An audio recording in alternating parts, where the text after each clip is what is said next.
Perfecto, hemos acabado con la parte ósea y los diámetros. No sé si tuvieran alguna pregunta, alguna duda. A ver, por acá parece que hay alguna pregunta. Muy bien. ¿Habrá mejores posiciones que permitan una mejor nutación para facilitar el parto? No, es decir, no sé, no entiendo muchos, para que permita una mejor nutación. En realidad la nutación y la contranutación no va a depender tanto de la posición del feto, sino va a depender de la laxitud o qué tanto se hayan reblandecido las articulaciones sacroiliacas. De eso depende principalmente. Ahora, hay fetos que sin duda el 96% de los fetos vienen de cabeza. Eso se llama presentación cefálica, pero también hay quienes vienen en presentación podálica. Pero las piernecitas y la pelvis del fetito son más angostas que la cabeza. La cabeza es más grande. Es por eso que la cabeza empuja más hacia atrás el coxis materno y produce mayor nutación, ¿no? Muy bien. ¿Cómo se mide la dilatación en el parto?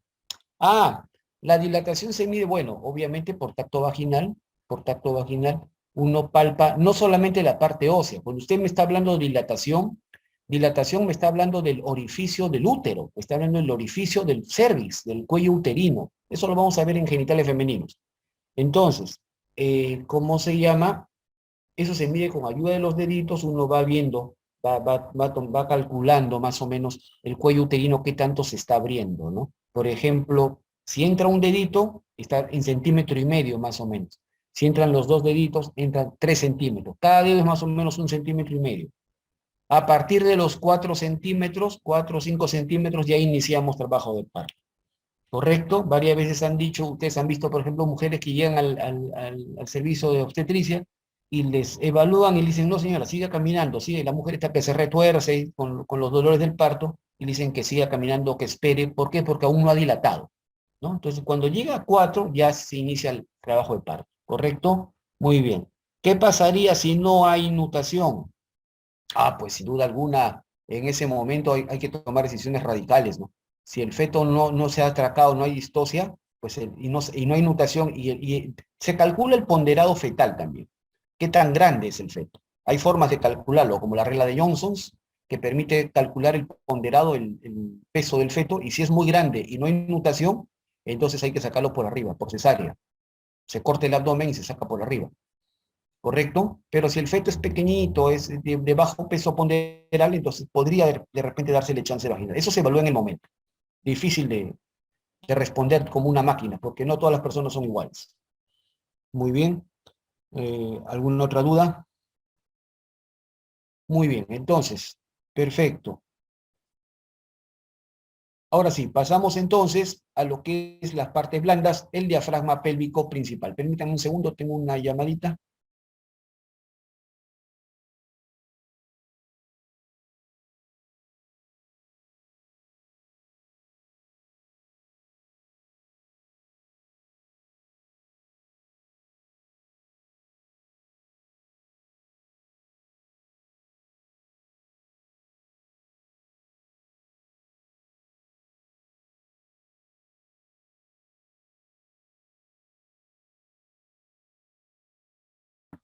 Ya, perfecto. Vamos a ver ahora entonces el diafragma pélvico.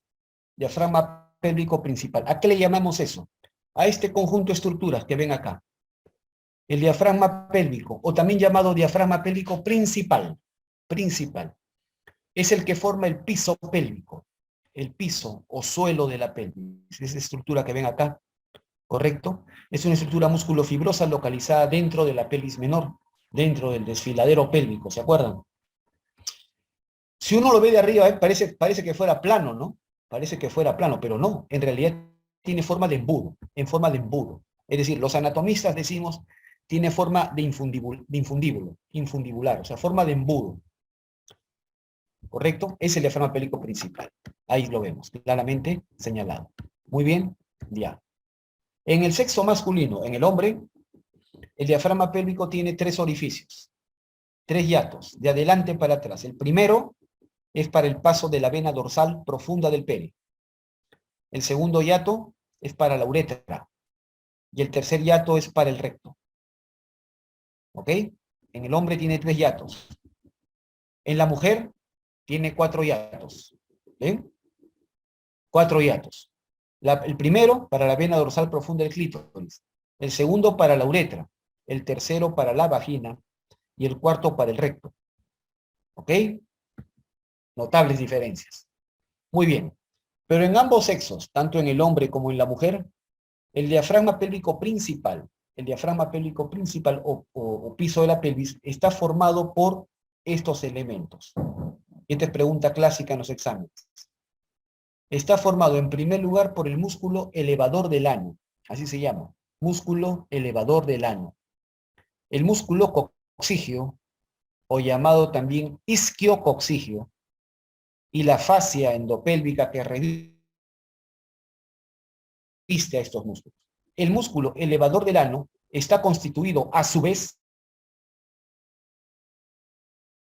por fascículo pubococcígeo y fascículo iliococcígeo. Por favor, no confundan iliococcígeo con isquiococcígeo, son diferentes. ¿Ya? Muy bien.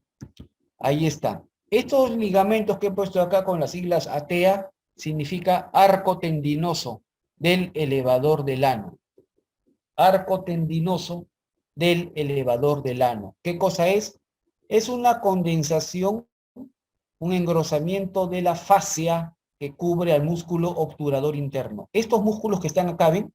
En la pared lateral, en las paredes laterales de la cavidad pélvica, estos músculos es el obturador interno. Este es el obturador interno, pero él no forma parte del diafragma pélvico, ellos están en la pared lateral. Pero su aponeurosis se engrosa y forma acá como un arco tendinoso, el arco tendinoso del elevador del ano, porque ahí va a insertarse el elevador del ano, ¿correcto? Muy bien. Ahí están las espinas ciáticas o isquiáticas y acá está el diafragma pélvico principal. Ahí está el fascículo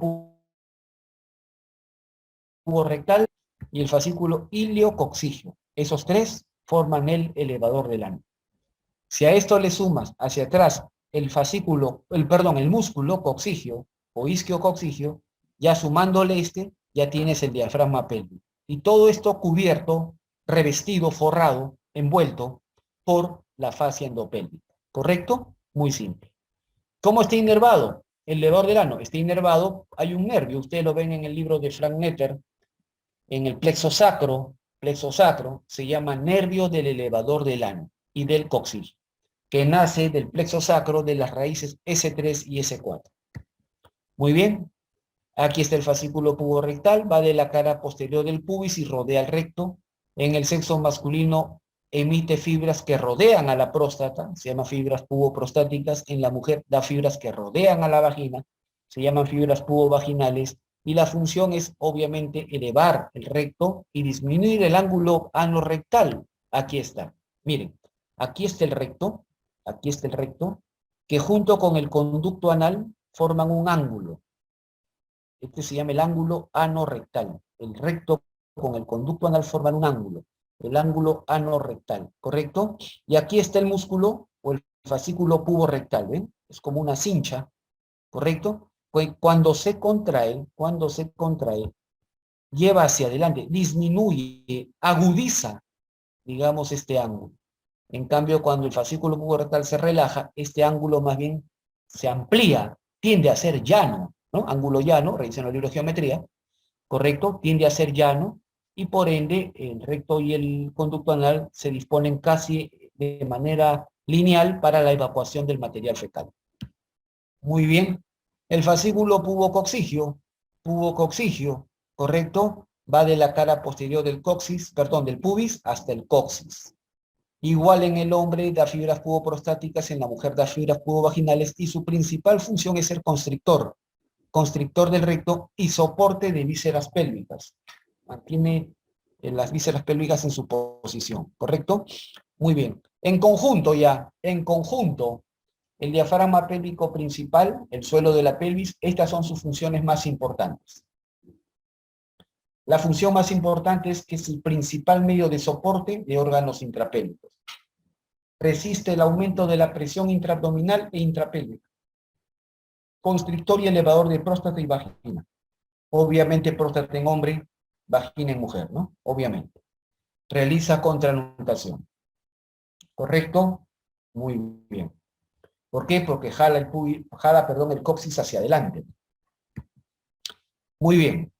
¿Cómo se divide la pelvis? ¿Se acuerdan la pelvis menor o pelvis verdadera? Aquí está, ve, con línea azul, con línea punteada azul. Este es el estrecho superior de la pelvis.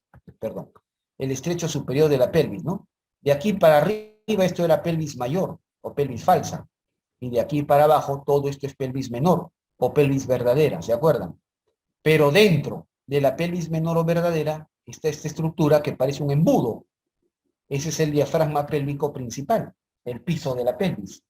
Entonces el diafragma pélvico principal o piso de la pelvis divide a la pelvis menor, a la pelvis verdadera, en dos regiones. Lo que está por encima del diafragma pélvico se llama cavidad pélvica y lo que está por debajo se llama periné. Periné. Ambos forman parte del desfiladero pélvico, es decir, de la pelvis menor. Nada más que la cavidad pélvica está por encima del diafragma pélvico, pero el periné está por debajo. ¿Ok? Bien, la cavidad pélvica, aquí está. La cavidad pélvica, también llamada excavación pélvica, también se le llama así, en los libros de ginecología está así, excavación pélvica, o espacio pélvico subperitoneal. Es decir, es el espacio pélvico que está debajo del peritoneo. Es la región de la pelvis verdadera, del desfiladero pélvico, localizada por encima del diafragma pélvico principal, por encima del piso de la pelvis. Pero está localizada debajo del peritoneo parietal inferior, el cual reviste parcialmente a las vísceras pélvicas. Aquí lo vemos. ¿Se acuerdan el peritoneo que lo estudiamos en abdomen? El peritoneo llega acá a la pelvis, ¿ven? Y reviste parcialmente a las vísceras pélvicas. Algunas, ¿no? No a todas. Algunas vísceras pélvicas lo reviste. Entonces, todo este espacio que está debajo del peritoneo parietal, pero por encima del diafragma pélvico principal, eso es la cavidad pélvica. ¿Correcto? El peritoneo pélvico es, ¿no? Es la porción más baja del peritoneo parietal, forma la serosa de algunas vísceras pélvicas, y su inervación, la inervación sensitiva de este peritoneo a nivel pélvico, está dado por los nervios obturadores que vienen del plexo lumbar. El peritoneo pélvico en el hombre, en el sexo masculino, para comenzar, observen acá, ¿correcto? Aquí tienen la vejiga, ¿correcto? En hombre y mujer hay vejiga, eso es obvio, pues la vejiga es parte del aparato urinario. Pero en el hombre, detrás de la vejiga aparecen estas estructuras. Estas son las vesículas seminales. Vesículas seminales, exclusivas del hombre, no hay en la mujer. Están detrás de la vejiga, las vesículas seminales, que son productoras del 60% del volumen del semen. Cuando el hombre eyacula, el 60% del semen es producido por las vesículas seminales. ¿Dónde están localizadas estas? Detrás de la vejiga. Debajo de la vejiga en el hombre, y solamente en el hombre, está la próstata.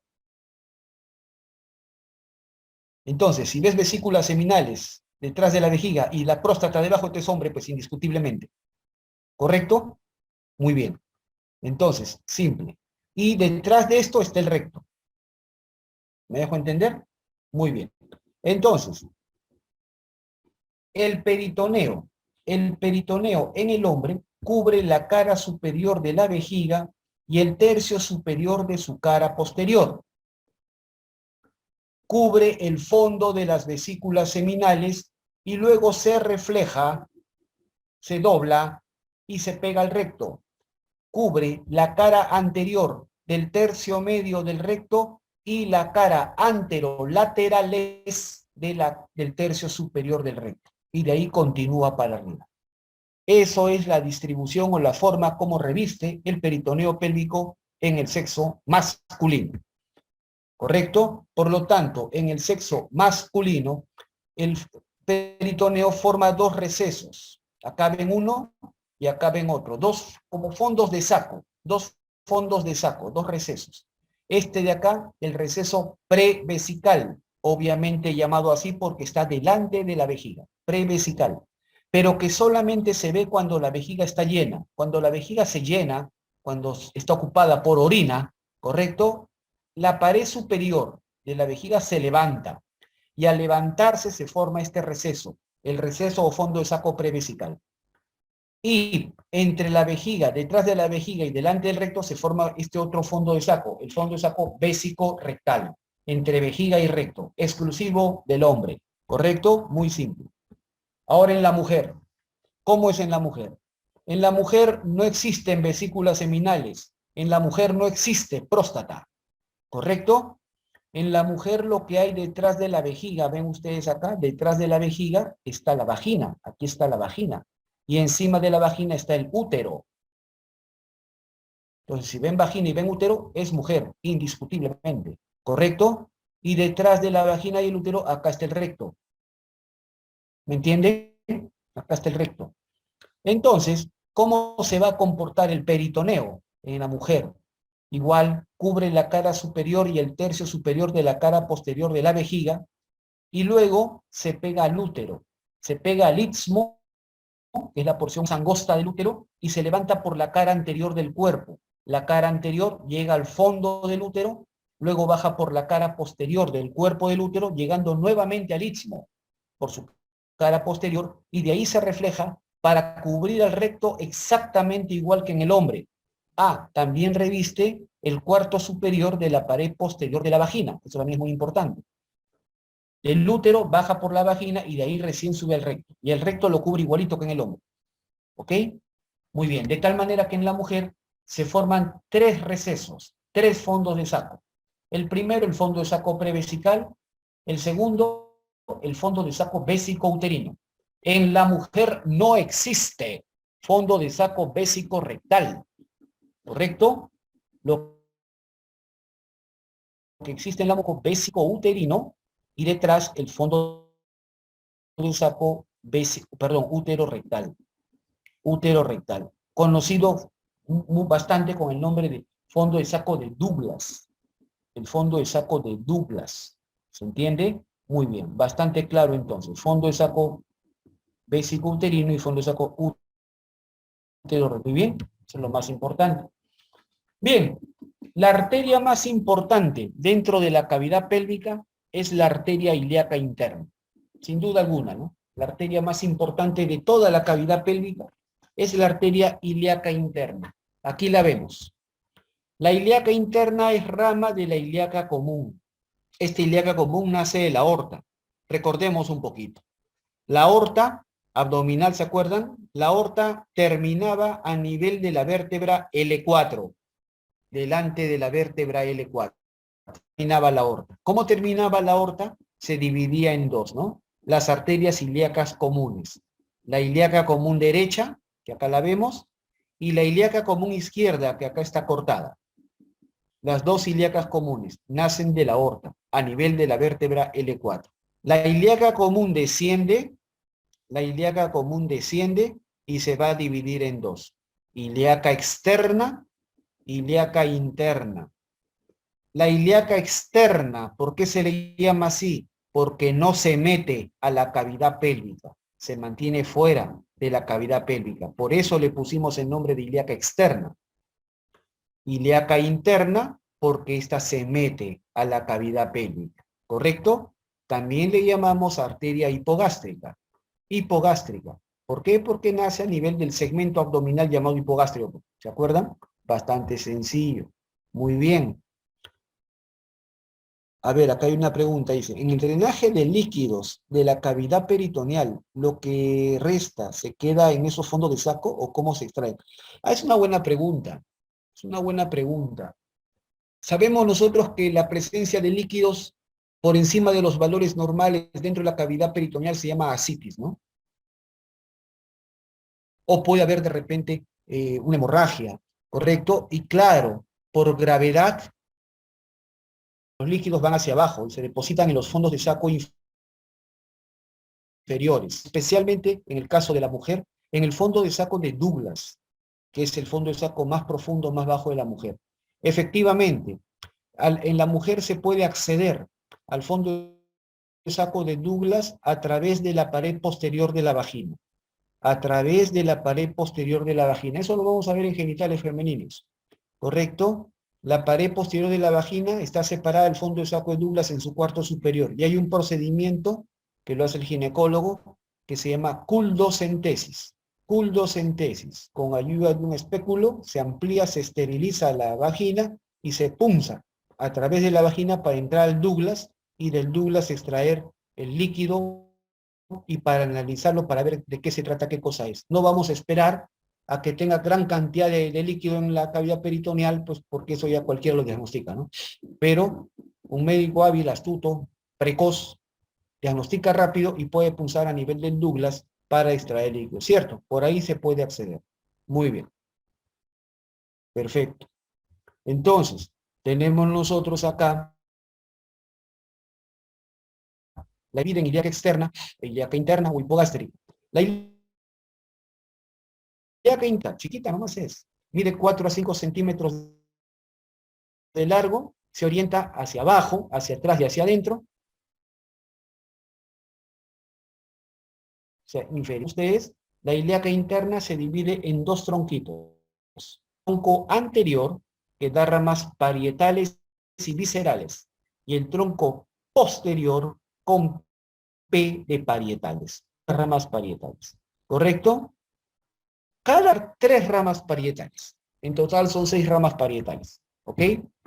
Muy bien, pero las viscerales nacen del tronco anterior. Está en la aorta, allá, estaba señalado. Mira, la ilíaca externa, la ilíaca interna. Muy bien, acá están. Acá hay un error, diapositiva, ya, mil disculpas, corrijan. Acá esto es tronco posterior. Aquí pónganle posterior, por favor. Mil disculpas por el error, no puedo creer que tengo un error en todo el curso, ¿correcto? Es terrible. Tronco posterior y acá tronco anterior, ¿ya? Inviertan. Este es tronco posterior y este es tronco anterior. Tronco posterior con pele parietales, da solamente ramas parietales. Y estas son las 3 ramas del tronco posterior. La iliolumbar, que acá la ven esta arteria que está subiendo, la arteria iliolumbar, la arteria sacralateral, la ven acá, sacralateral, y la rama terminal, la última rama, y la más gruesa del tronco posterior, póngale acá posterior, es la arteria glútea superior. La arteria glútea superior, que está cuando ven ustedes entre las raíces L5 y S1 del plexo sacro. ¿Correcto? Muy bien, ahí está la arteria glútea superior, la rama más gruesa de todas las ramas del hipogástrico. Y es rama terminal del tronco posterior. Pónganle aquí, por favor, posterior. Y aquí pónganle anterior. El tronco anterior da ramas parietales y viscerales. Parietales y viscerales. Veamos primero a las parietales. ¿Cuáles son las parietales? Las parietales son, 1, la obturatriz, la pudenda interna y la glútea inferior o isquiática. Esas son las 3 parietales. Las 3 parietales. Obturatriz, pudenda interna y glútea inferior o isquiática. ¿Correcto? Las demás son viscerales. ¿Correcto? Tenemos, la primera rama suele ser la arteria umbilico-vesical, que aquí está. Umbilico-vesical que va a dar las arterias vesicales superiores, es decir, para la cara superior de la vejiga. Luego, la arteria obturatriz, acá la vemos que se mete por el conducto, para el conducto obturador, ¿correcto? La arteria uterina, que acá, bueno, debe ser una de estas, no vemos el útero, la arteria uterina, obviamente en la mujer, ¿no? La arteria vaginal larga en la mujer, vesical inferior, que va a irrigar la cara inferior de la vejiga, rectal media, que es para el recto, pudenda interna, esta arteria que rodea a la espina ciática, y la glútea inferior o isquiática, que es la rama terminal del tronco anterior. ¿Ya? La glútea superior es rama terminal del tronco posterior y la glútea inferior es rama terminal del tronco anterior. ¿Ya? Muy bien. Simple. El plexo sacro. El plexo sacro se origina de las ramas anteriores de los nervios raquídeos L4, S4. El plexo sacro no hay que confundir ni mezclar las cosas. El plexo sacro es el encargado de la inervación somática. Somática. No provee inervación autónoma, sino inervación somática a las estructuras pélvicas. Se ubica en la pared posterolateral, acá la vemos, de la cavidad pélvica, de donde manda ramas tanto a la pelvis como al miembro inferior. Y acá está el plexo sacro. ¿correcto? Que lo vimos en miembro inferior, ¿se acuerdan? Ahí está, sus raíces, ramas anteriores de los nervios raquídeos L4, S4. Muy bien. Sus ramas más importantes, el nervio glúteo superior, que nace de las raíces L4, L5, S1. El nervio glúteo inferior o isquiático, que nace de las raíces L5, S1, S2. El nervio del piriforme o piramidal de la pelvis, que nace de las raíces S1, S2. Estos van a la región glútea, los tres. El famoso nervio peroneo común y el nervio tibial, que son los componentes del nervio ciático. Antiguamente se creía que era un solo nervio y le pusieron el nombre de nervio ciático. Hoy en día sabemos que son dos nervios. El nervio peroneo común, o antiguamente llamado ciático popliteo lateral, y el nervio tibial o ciático popliteo medial. Tienen origen distinto, ¿ven? El peroneo común o ciático popliteo lateral nace de las raíces L4, S2. El nervio tibial o ciático popliteo medial nace en las raíces L4 hasta S3. ¿Correcto? Y ambos son los componentes del nervio ciático. Luego tenemos este nervio, el nervio femoral cutáneo posterior, que da sensibilidad a la cara posterior del muslo. El famoso nervio pudendo, bastante importante en pelvis. El nervio pudendo, que es el que inerva todos los músculos del periné, y es el principal nervio sensitivo también en el periné. ¿Correcto? Se origina de las raíces S2, S3, S4. Este es un clásico. El famoso nervio pudendo se origina de las raíces S2, S3, S4. Y ahí está el nervio del elevador del ano y del coxigio. Inerva el diafragma pélvico principal, pues, ¿no? Que nace de las raíces S3, S4. Muy bien. Lo dicho, está acá en los nervios con sus sinónimos y las raíces de las cuales se originan. Muy simple. Y ahora acá también hay otros plexos. Los plexos hipogástricos. Los plexos hipogástricos, que son los encargados de la inervación autónoma o visceral. Y son tres.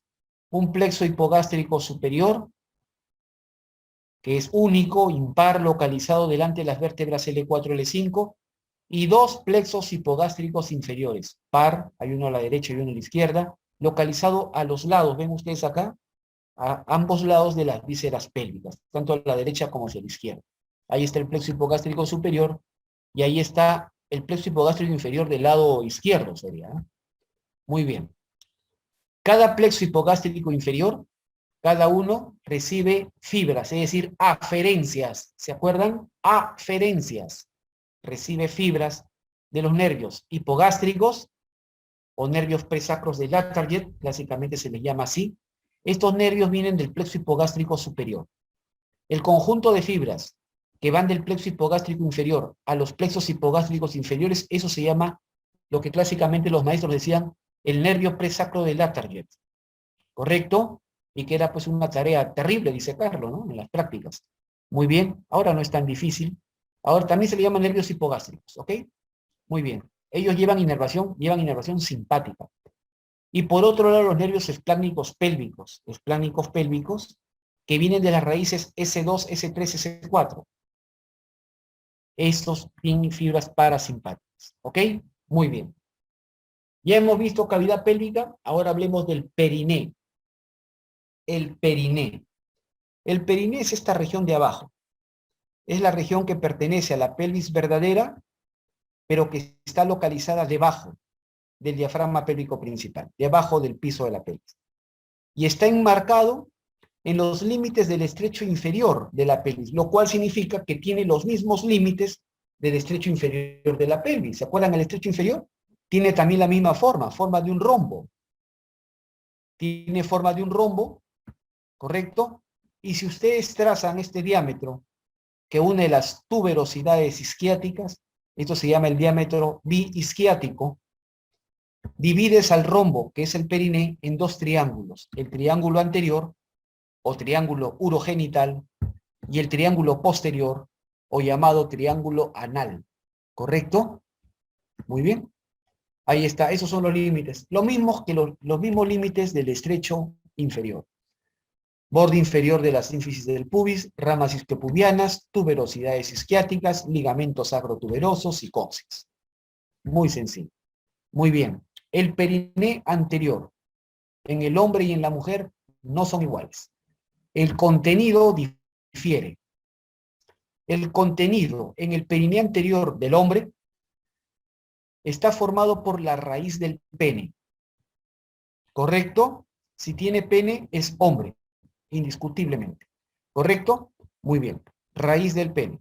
Esta está formada por dos pilares cavernosos, que son laterales, los dos pilares cavernosos, que están pegados, adheridos a la cara interna de la rama isquiopubiana.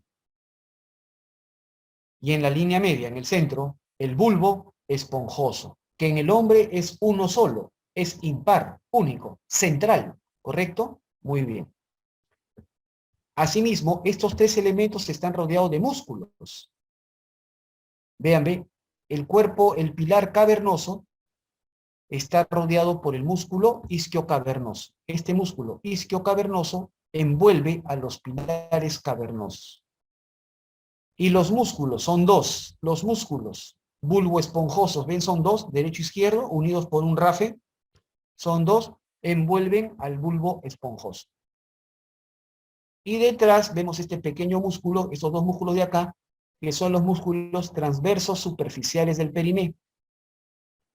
Más al fondo, más hacia arriba, vamos a ver el músculo transverso profundo del periné, y todos estos músculos, sin excepción, todas estas estructuras, sin excepción, están inervados por el nervio pudendo, que viene del plexo sacro, raíces S2, S3, S4. En la mujer, la mujer no tiene pene, ¿no? La mujer tiene clítoris, que es el órgano homólogo. El clítoris tiene también su raíz, formada por los dos pilares cavernosos y los dos bulbos esponjosos. Miren la diferencia. En el hombre solamente hay un solo bulbo esponjoso, único, central, impar. En la mujer son dos bulbos esponjosos, derecho e izquierdo. Acá están. Este de azul, este es. Son dos, uno derecho y uno izquierdo. En la mujer los bulbos esponjosos, el bulbo esponjoso es par, son dos. Y que están separados por digamos, esto es el vestíbulo de la vulva. Esta abertura, este espacio, es el vestíbulo de la vulva. Separa a los bulbos esponjosos en la mujer. Entonces, y vemos acá unas glándulas. ¿Ven esta glándula acá de color amarillo? Estas son las glándulas vestibulares mayores, o glándulas de Bartolino, que van a drenar hacia el vestíbulo de la vulva. Los músculos isquiocavernosos, igual, rodean a los pilares cavernosos. Los músculos bulboesponjosos, igual, rodean a los bulbos esponjosos. Acá tenemos igual los músculos transversos superficiales del periné, y al fondo, arriba, el transverso profundo del periné. Todas estas estructuras igual están inervados por el nervio pudendo, que viene del plexo sacro, raíces S2, S3, S4. Muy bien. A nivel del periné, tanto del hombre como de la mujer, a nivel del periné, tenemos el diafragma urogenital, o llamado diafragma pélvico secundario. El diafragma pélvico secundario, o diafragma urogenital, aquí está, este es. Miren, aquí arriba, este es el diafragma pélvico principal, el que vimos hace un rato, el elevador del ano, ¿se acuerdan? Con el isquiococcigio. Este es el diafragma pélvico principal, que tiene forma de un embudo, ¿se acuerdan que le dije? A nivel del periné anterior, ahí vamos a encontrar el diafragma pélvico secundario. El diafragma pélvico secundario, o diafragma urogenital, está debajo, es inferior al diafragma pélvico principal. ¿Cómo está formado? El diafragma formado por el músculo transverso profundo del periné. Músculo transverso profundo del periné, el músculo esfínter externo de la uretra. Cuando ustedes escuchen hablar este término, esfínter externo, entiéndase que es un esfínter voluntario, que uno lo puede controlar a voluntad. Los esfínteres externos suelen ser esfínteres voluntarios. Y si son voluntarios, significa que su inervación es somática, no es autónoma, somática, ¿correcto? Muy bien, entonces, el músculo transverso profundo del periné, el músculo esfínter externo o esfínter voluntario de la uretra. Y esto está revestido, ven esta línea blanca que lo envuelve, eso es la membrana perineal. ¿Ok? Muy bien. En el hombre, el diafragma urogenital o diafragma pélvico secundario es atravesado por la uretra, esa porción de la uretra, esa pequeña porción de la uretra que atraviesa el diafragma urogenital en el hombre, se llama la porción membranosa de la uretra. Y en el hombre, solamente en el hombre, este diafragma urogenital contiene, miren, contiene unas glándulas exclusivas del hombre. Se llaman las glándulas bulbouretrales. Glándulas bulbouretrales o glándulas de Cooper, que se encuentran a nivel, se encuentran a los lados de la uretra membranosa. Membranosa, ¿correcto? A los lados posterolaterales a la uretra membranosa. Faltó agregar acá. ¿Ok? Muy bien. Ya está. En el sexo femenino, en la mujer, el diafragma urogenital es atravesado por la uretra y la vagina y no contiene glándulas. ¿Ok? Simple. Perfecto. La inervación, igual. La inervación del diafragma pélvico secundario es por el nervio pudendo. Igual, los esfínteres externos voluntarios de uretra y vagina, por el nervio pudendo. O sea que el nervio pudendo es el nervio que controla esfínteres. ¿Estamos de acuerdo? Bastante simple. Muy bien. El periné posterior. El periné posterior, es decir, el triángulo anal, contiene en el centro pues el conducto anal y se ve afuera el ano, ¿no? El ano es el orificio externo. Este conducto anal es rodeado también, el conducto anal es rodeado también por este músculo esfínter externo del ano. Ya les he dicho, cuando ustedes escuchen o lean esfínter externo, externo es voluntario, voluntario. Y está inervado también por el nervio pudendo, ¿ven? Entonces, el nervio pudendo es el nervio que inerva los esfínteres voluntarios, que inerva el esfínter de la uretra, el esfínter del ano, los esfínteres externos, voluntarios. ¿Correcto? Muy bien. A ambos lados del conducto anal y del esfínter externo, a ambos lados están estas fosas. ¿Ven estas fosas? Las fosas isquioanales. Ese es el ano y están las fosas isquioanales, derecha e izquierda. Muy bien. Este es un corte vertical, un corte coronal que pasa por el recto y el conducto anal, ¿correcto? Cada fosa isquioanal, lo ven acá, tiene forma de una pirámide triangular, cuyos límites son arriba, aquí está, el diafragma y el conducto anal, ¿correcto? Está la fosa isquioanal.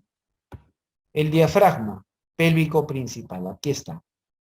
El límite medial, el músculo esfínter externo del ano. El límite lateral, aquí, está el músculo obturador interno. El obturador interno, siempre recuerden, es el músculo que está formando las paredes laterales de la cavidad pélvica. ¿Correcto? Obturador interno. Y debajo la piel. Observen que junto al músculo obturador interno, su aponeurosis, la aponeurosis del músculo obturador interno, se desdobla y forma un canal o conducto que se llama el conducto de Alcock. Conducto de Alcock que contiene al van pudendo, es decir, el nervio pudendo, la arteria pudenda interna y la vena pudenda interna. Ellos forman el van pudendo o van pudendo interno. Nervio pudendo, arteria pudenda interna y arteria y vena pudenda interna. ¿Correcto? Muy bien, simple. Y ahí está, ¿ven? Hay personas que tienen a veces abscesos, cúmulo de pus en la zona isquioanal y necesitan ser drenados. ¿Ok? Para eso se anestesia el nervio pudendo. ¿Ok? Muy bien. Bien, hemos acabado con toda la parte parietal y ahora vamos a hablar de las vísceras de la pelvis. No sé si tuvieran alguna duda, alguna pregunta. Los leo.